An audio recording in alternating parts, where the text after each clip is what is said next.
Good evening and welcome to this North Texas Medical Society Coalition Facebook Live event. The North Texas Medical Society Coalition was formed by physician leaders in Collin, Fannin, Denton, Dallas, Tarrant, and Grayson counties, recognizing that North Texans live, pray, play, and work across a large geographic area beyond any one county. We wanted to be the one trusted voice on health-related issues affecting our community. I am Dr. Satya Bhandari, and I am the current president of Denton County Medical Society.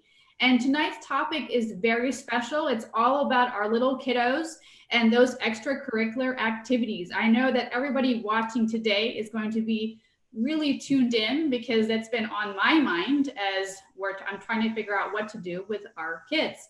With me, we have panelists, Dr. Gary Floyd and Dr. Serene Reno. Let me introduce them to you. Dr. Floyd has practiced as a pediatrician for over 35 years in general pediatrics. He also served as chief medical officer at JPS in Fort Worth. Dr. Floyd is certified by the American Board of Pediatrics and is a fellow in the American Academy of Pediatrics.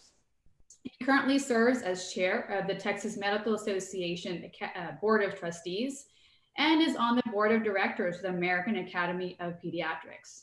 Dr. Serene Reno is a board certified physical medicine and rehab physician, just like me, by the way, specializing in sports medicine for over 2 decades.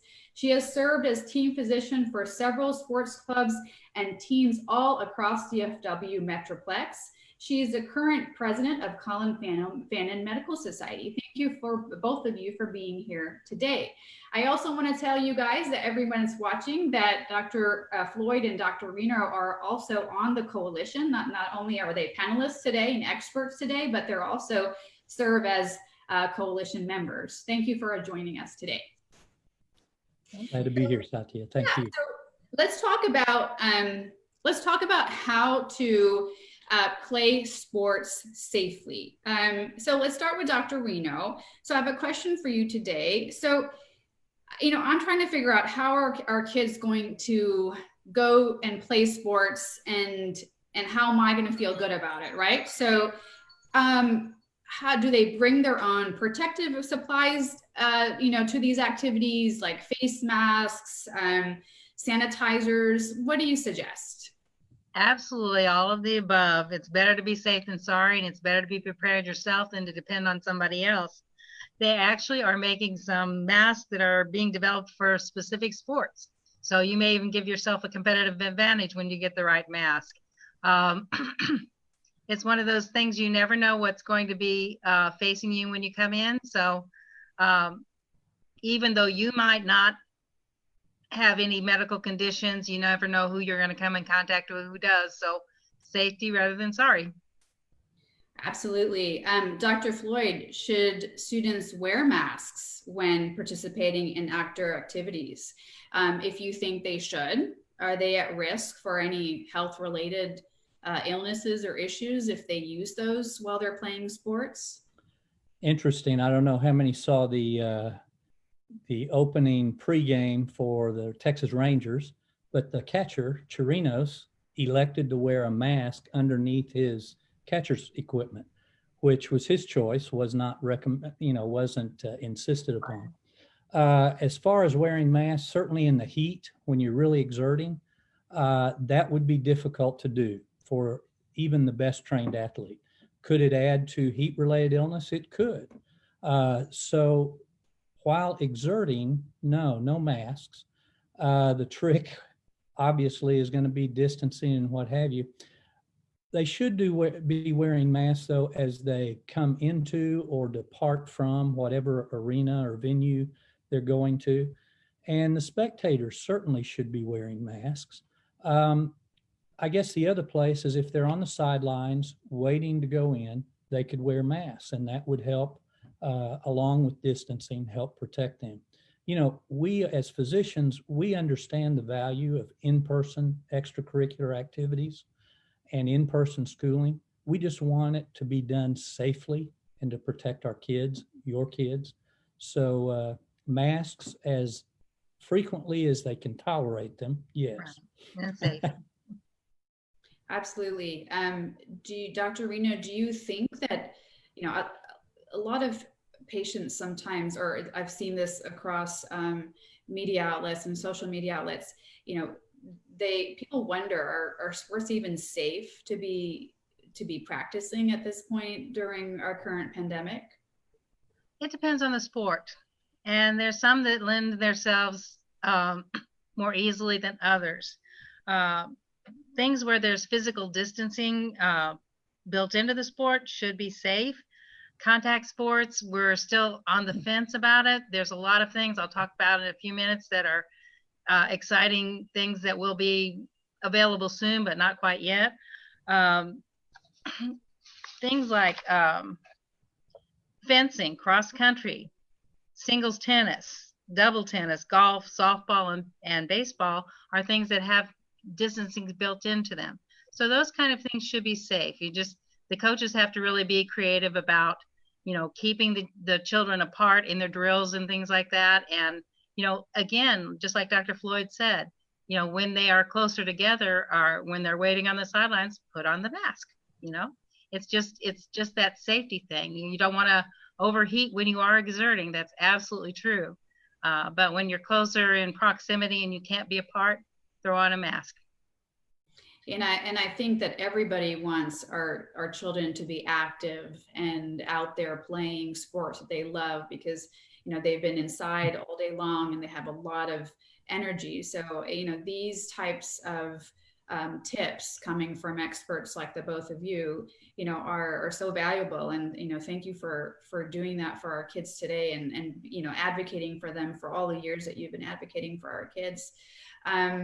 So some of the things I always think about is, and Dr. Reno, you brought up some of these like high risk and lower risk sports. Dr. Floyd, do you have any opinions as to which you think are higher risk or lower risk sports?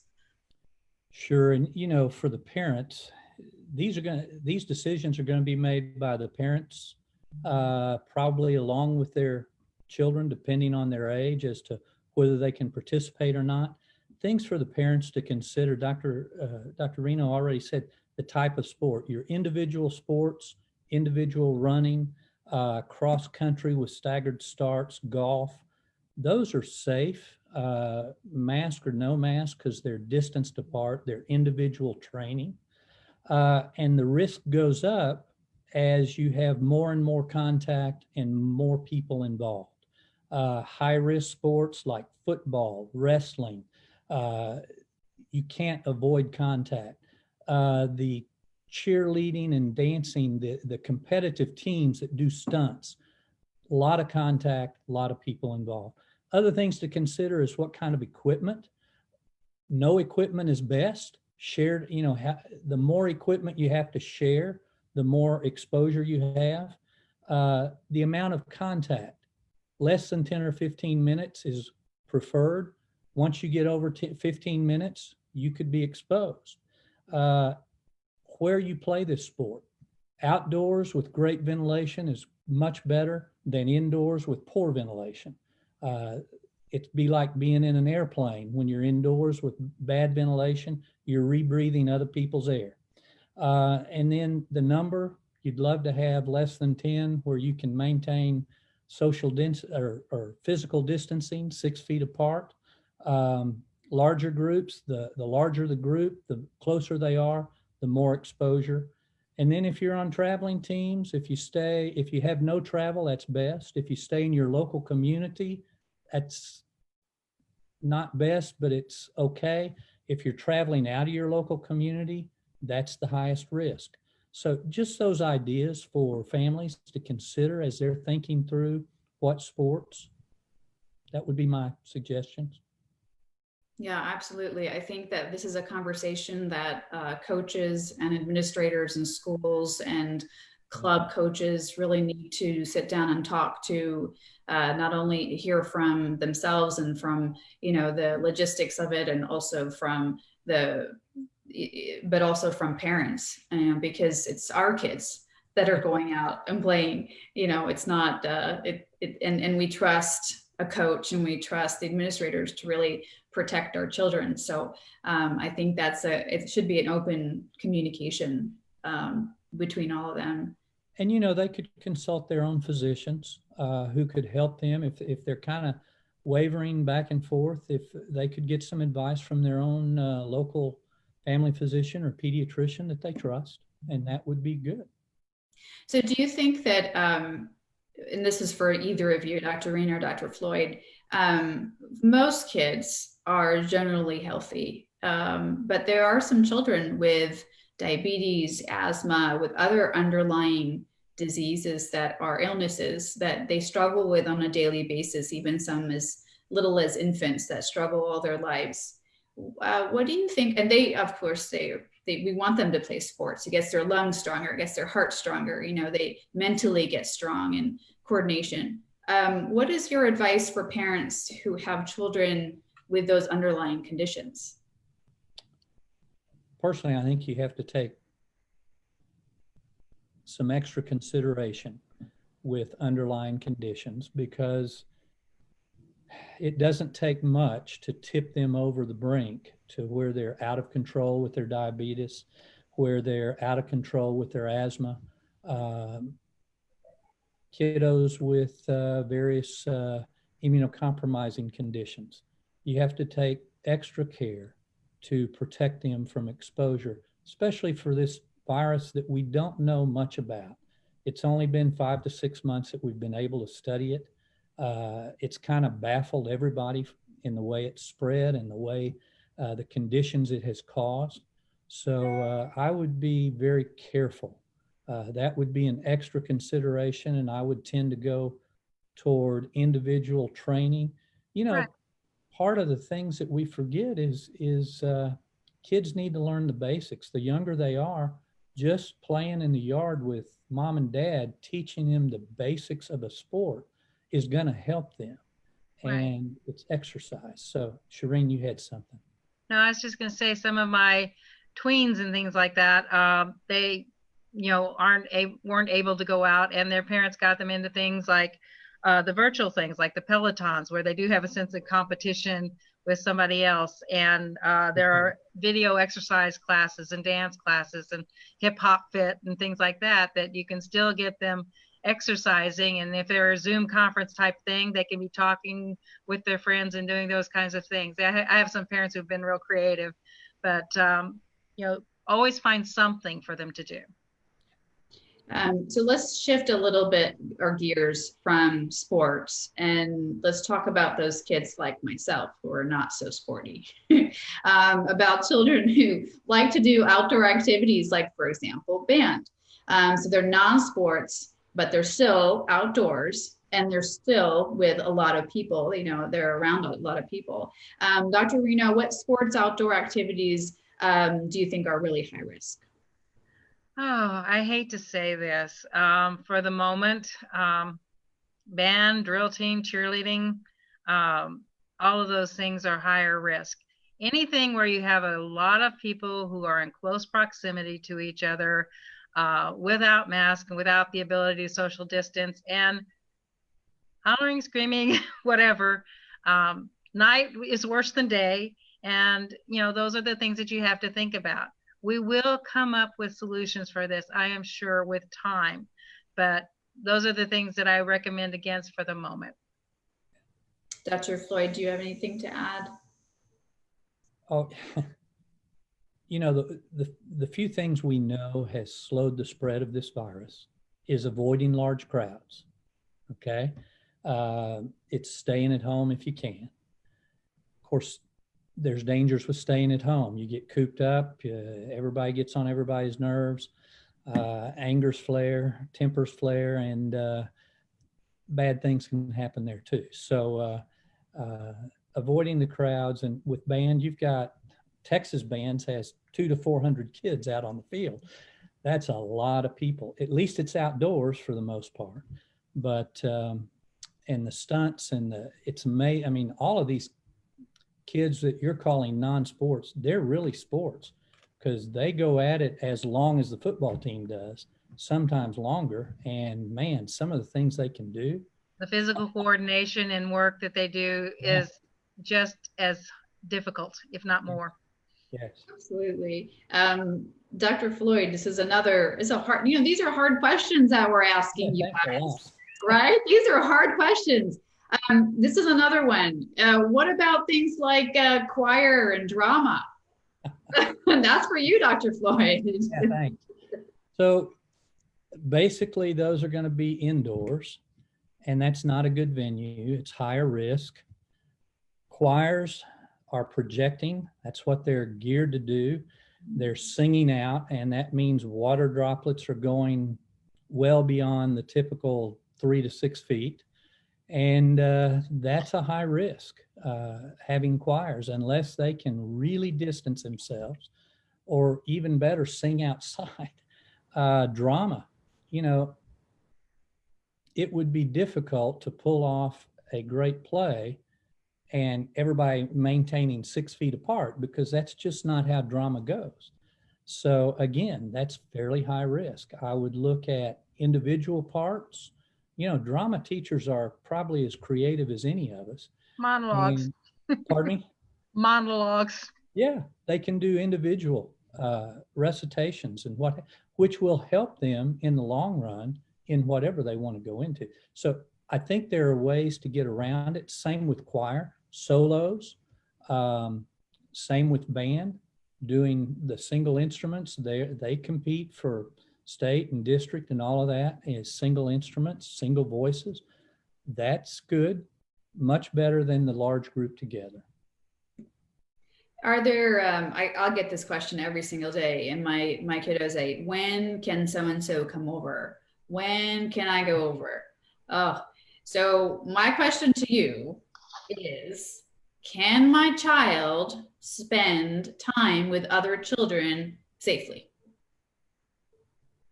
Let's do Dr. Reno. In my opinion, again, it depends, but yes, I want to say for the most part, if the child is old enough to wear masks, if the child is old enough to remember to do hand sanitizing, if they are primarily outdoor more than indoor, and if neither child has medical conditions or some vulnerable person at home. So I think it's good for them, and especially if they're outdoors, their emotions are just on edge because they can't see their friends now. And I think we've learned enough that they're less likely, not zero, because when they do get it, it can be really bad. So we do have to watch them. But again, those that are of an age that they can, keep the mask on, keep the hand sanitizer, keep space between them, I think it should be safe to start. Dr. Floyd, what's your feelings on that? No, I totally agree. And you mentioned, which is, we were remiss earlier, people that live in the home, the vulnerable people at home. If they have grandparents living with them who may be vulnerable, that would be another consideration parents would have to consider.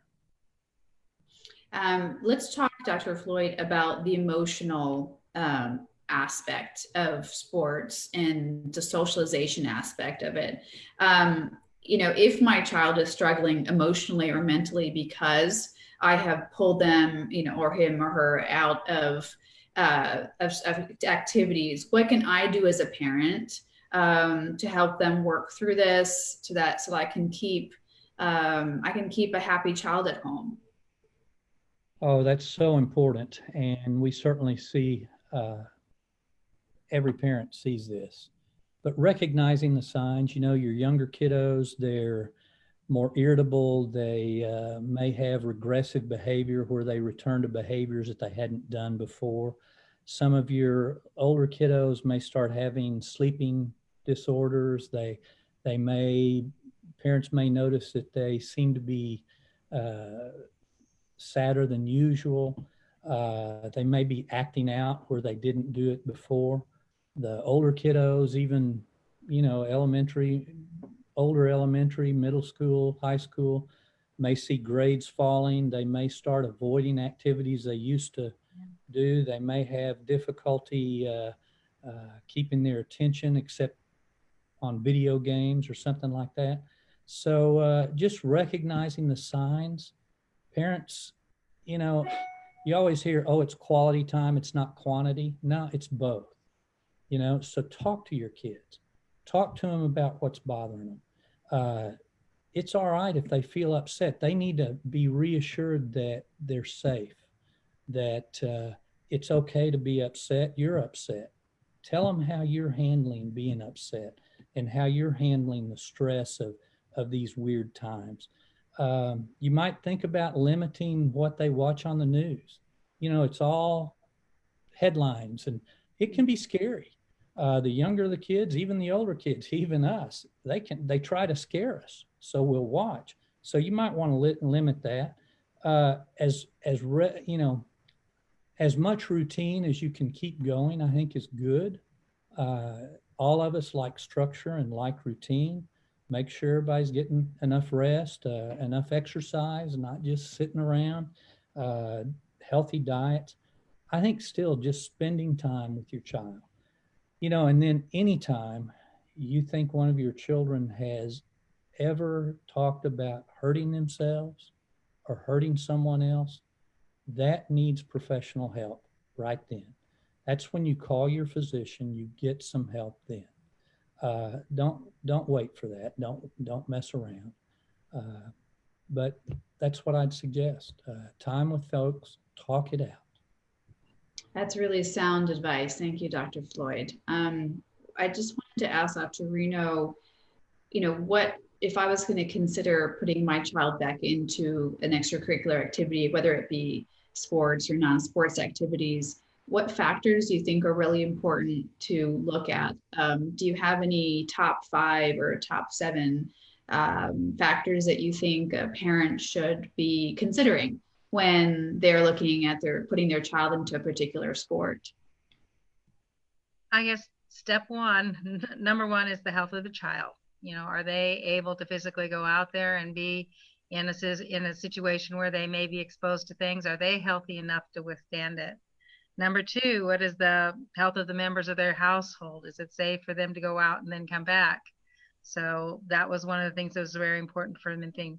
Can they participate with precautions? In other words, what is the activity? Is it one where they can have the physical distancing and they can, you know, be able to just the cleanliness and all those other things, if they're going to be using other people's equipment and things like that, is there protocols in place where everything is kept clean and sanitary? Can they pass the sports physical by their physician? Some children may have, you know, deconditioned so much they're not quite ready. So you just have to look at all those things. And then do they have the talent? I saw the funniest thing on Twitter today. Dr. Fauci doing a first pitch in a baseball game. Y'all need to go check that out. It's hysterical. Definitely a better doctor than a pitcher. So, you know, help your child find the thing they're best at and they'll love to do. Thank you. I think those were great points. And I'm sure parents are excited to have those to be able to look at, you know, when they're making those decisions. What happens, Dr. Floyd, if you decide that, or if your kid decides that they, you know, don't want to participate in, you know, in those activities? Do you think, or even gym, do you think that that's even a possibility for us as parents to pull our kids out of gym or certain sports activities? Well, you know, there's a lot of factors we've talked about even tonight that parents have to consider. And I would hope, if you're talking gym in school settings, then I would hope the school would be open to working with the family. I think they would be. And the family's going to have to make that decision as best they can. If they have vulnerable people at home, then they don't want their child exposed and bringing that back in. If they have a child who has underlying conditions, then I do think it would be very possible to sit down and explain, we don't want them in gym. Depends on the activities they're doing in PE. Those can vary. Some of those they could participate in. Others might lead to more contact, more sharing of equipment, and you would not want that. So as long as it can be maintain distancing and, you know, a lot of the PE things, as I think back to junior high before we had organized sports, they weren't that strenuous. So you could have probably worn a mask in that. But I think it depends on the families, and they need to assess what kind of exposure and how the school can protect them from exposure, and then who else is at home. So They might certainly, also consider, individual workout at home and things like that. So absolutely. maybe that could be counted as part of it. Yeah. It's a great time to take family walks and family hikes. And I mean, we've done all sorts of things like that with our grandkids, and it's a blast. What I'm hearing over and over again is dialogue. Yes. Let's talk about this. Let the coaches talk to the parents and say, this is what we need from you. We want to hear from you.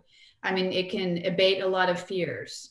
It can bring a lot of awareness to our communities, can make the kids feel less anxious, because, the kids, they pick up on our anxiety as parents, right? So we can have a smile on our face, but if we're, like this inside, you better believe it. Our kids really kind of pick up on that, especially the little ones. They can't verbalize it sometimes, but they pick up on this stuff. Nutrition. Kids don't lie. They see right through you, and they just state the facts. Yes, absolutely. Dr. Reno, I'm going to take a big sigh for this one. When do you think that it's safe for us to go back to full contact sports? Oh, that is a hard one. I'll start. Dr. Floyd, if you want to jump in later, please feel free. I think, to be honest, there's a couple of interesting things that I'm looking at. When very specific PPE is developed for each sport, when there are medications for treatment developed and vaccines, and when, there's actually this year, they're developing face guard splash shields for both the NFL and other high school things. I don't know if they work, but I think over time, companies will come up with effective PPE that can be added to the sports equipment. So look forward to that. It may be a year. I'm hoping not longer than that, but that's my guess, because the NFL is working real hard on it right now. So if they get something that works, I'm sure it will disseminate out. And I guess part of what the parent has to decide is, or has to look at, is the age of the athlete. How much investment do they have in that sport? Your NFL players, your major league players, that's their livelihood.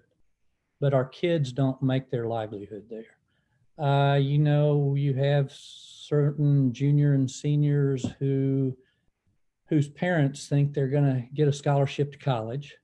I hope that's true, and that can be done, but usually not by as many as is hoped for. And so I think they have to look at that, and how important is it? Are there not other things that we can do to protect our children as opposed to allowing that full contact? And I fully agree with Serene.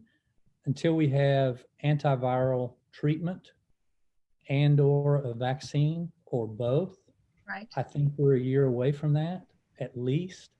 And that's when we can really start talking more about normalizing some of these activities, I think. And for these kids, they just have to keep their conditioning up and know that the colleges, if they're in that junior, senior year time frame, they will look at prior years tapes and things like that. So I know the colleges will find a way to safely bring people on when it's the right time. We'd be remiss if we didn't say continuation of well checkups is very important during this time, because immunizations need to be kept up with. Right. But also in those well checks, you're screening for depression, you're screening for emotional concerns, not just physical. So, and that can help. When you're living with it day in, day out, it kind of becomes routine. And sometimes we miss some of the red flags that the kiddos are sending up. And sometimes in an exam, you can pick up on those. So I think that's a great point, is that talk to your pediatrician, family doctor, have that visit. I know that we've heard from a lot of pediatricians that they're not seeing kids in their offices as much as they were seeing 6 months ago, missing vaccines. They're not, showing up for their well visits.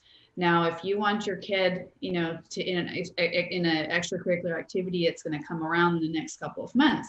This is the time. Make that appointment with your pediatrician. Make the appointment with your family doctor, whoever's taking care of your kiddo, and you already have a dialogue with that person. Sit down and talk with them. What are my kids' risks? What do you think? What's the community spread in the county that you are living in right now? These are all really big factors that I think we have to look at. At the end of the day, it's all about dialogue. Have that dialogue with your physician. I think that's something that's interweave through all of both your answers. Now, I have an interesting question for both of you. Dr. Floyd, you are a competitive swimmer, as I understand. I was. Well, you always are, okay? And you played in college, as I understand, or competed. I competed in college, yes. So, and this is also, it's coming around for Dr. Reno in just a second. So if it was you. That was a long time ago. I understand. But if it was you and you were a junior or senior, how do you think this would impact you? I mean, you knew when you were, you went to college, and did you get a scholarship to swim, or I don't know how that works, but yes, but it's no big deal. So it's interesting you'd ask that, because my junior year, I had some weird infection and I had to sit out the whole year as an 11th grader. And I'd lettered as a freshman and a sophomore, and I sat out the whole third year, the junior year. Almost killed me. I was devastated. But friends picked me up. It was peers that really kept us going. And I mean, I could attend school, but other than that, it was just drained. I suspect, looking back, I might have had mono. I don't think they ever checked me for that, but that was a long time ago. And then my senior year, I got to come back, and compete. So I can tell you, missing a year does not destroy your hopes and dreams. Now, I never went to the Olympics, but I did realize decent college swimming, but I was not on the level of an Olympian. So there does have to be some personal reckoning in the sports you're playing. So that's fair enough. And Dr. Reno, you have a bachelor's in theater and dance. Is that right? Yes. And is it more love of theater or love of dance? Probably dance, but dance was in the theater department. So that's how I ended up there, but did do lots of theatrical productions as well. So if it were you, I'm going to put it right back at you. And this is, I think that a lot of people think that, when we're born as physicians, we're just popped out. We have a little, hat on our heads and our white coats when we're born. What we have usually a lot of diverse, interests that no one ever talks to us about. So this is a great time for me to talk to you about it. So tell me about how you think that you would have dealt with it as a young woman, needing to compete, needing to stay as an athlete, stay fit. To be honest, I did have a few episodes like that. I was lucky. I'm very healthy and very few injuries. I did have one when I was doing something I shouldn't have done, which was bicycling. And I was going down a small little highway, had gravel on the side, and a car ran me off the road. I flipped over the handlebars, broke my scapula, and I was supposed to be back for one of my touring companies. And I had to learn to work with a fractured scapula. And so they redid my choreography. So I did everything on my left hand, not my right. And that was a learning experience for me, for sure. And it did last about 6-7 weeks. And people can overcome. If I had had to not perform at all, it would have broke my heart. But I did have, like Dr. Floyd did, people around me who helped me out and worked with me. And, it was something I got to be a professional dancer before I get to medical school. It's something I would never give up. Can't dance your whole life. And so I got to have 2 careers, and this is my second one. But you always have to listen no matter what. When you're going through that yourself and you're a young person, you think the world is over. But then older, wiser people can tell you how you get through it. So that's why you talk to your doctors, your parents, and your coaches. There you go. Thank you for both of you for being so honest and really, like, you know, putting your heart out at the end there. I saw sides of you that I haven't seen before. You guys, both of you have been so enlightening in helping our parents, helping me understand, you know, what I'm going to do for my kiddos later. Is there any parting words that you would like to say before we end our Facebook Live event? You know what we've been preaching all along, stay out of crowds, stay home if you can, wash your hands frequently, keep 6 feet apart, and wear masks. Good advice. And the other thing is to believe that this won't last forever. No, you know, keep yourself safe till we get it all under control. Wonderful parting words. Thank you everybody for joining us today for this North Texas Medical Society Coalition Facebook Live event. Please follow us on Facebook and Twitter. And if you have any questions or information that you're looking for about what we're talking about next, visit us online at northtexasmsc.org. Mark your calendars, please, for our next Facebook Live event. It's going to be on Thursday, August 13th at 7 p.m. Thank you, North Texas. Please stay safe and healthy, and we'll see you next Facebook Live event. Bye. Good night.